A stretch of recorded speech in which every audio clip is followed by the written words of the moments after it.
don't know how powerful your voice is. They don't want to hear another legislator. They don't want to hear somebody else that's advocated. Sometimes they just want to hear that personal story.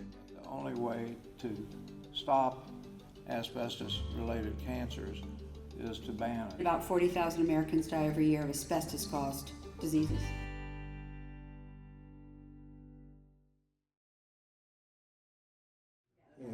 I'm Arthur Frank, that has been coming to these meetings and spent today with you. And unfortunately, Andy Oberta, who's going to get an award, is not with us, but I'd like to make a few comments.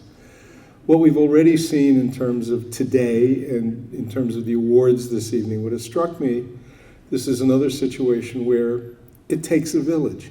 It takes many different kinds of people bringing many different skills, advocates, attorneys, scientists, and none of us could do it by ourselves. I mean, it takes all of us.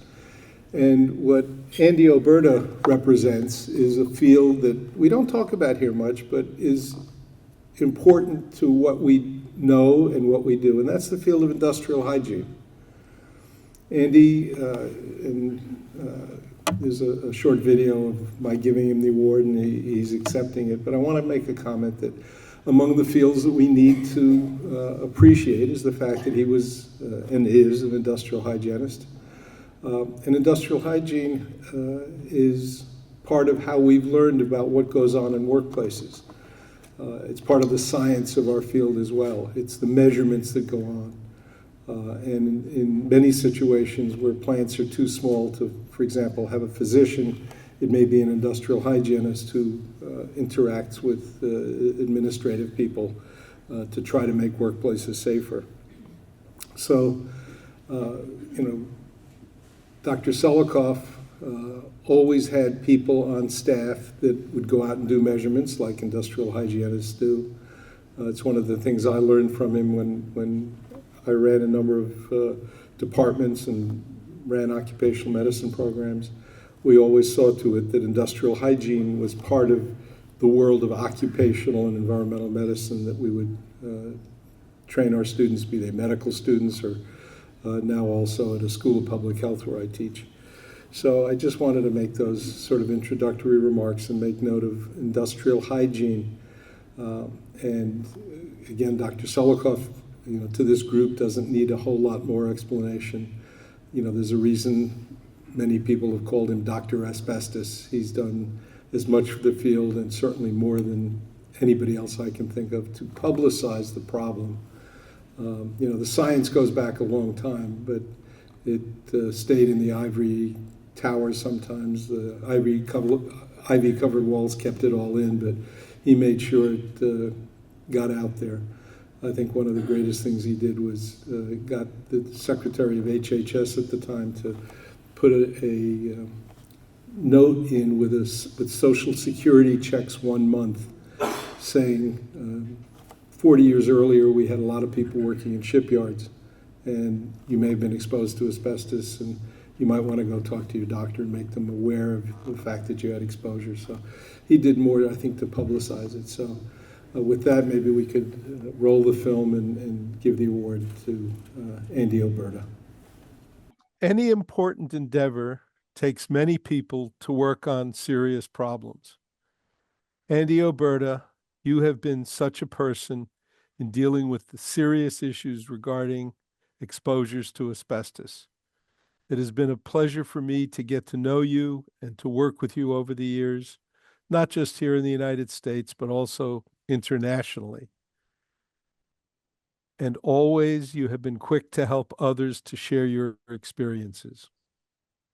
As someone who trained with and knew Dr. Selikoff pretty well, it is my honor to address you, Andy, and to speak to you, and for you to receive the ADAO Dr. Irving J. Selikoff Award this year. Andy, would you like to accept? Yes, let me, okay. Thank you, Dr. Frank, and thank you, Linda, for this award from ADAO.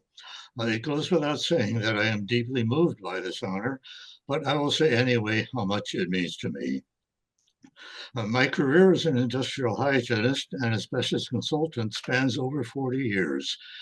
It started well before Linda founded ADAO, so many of you did not know me during my earlier years in the asbestos field.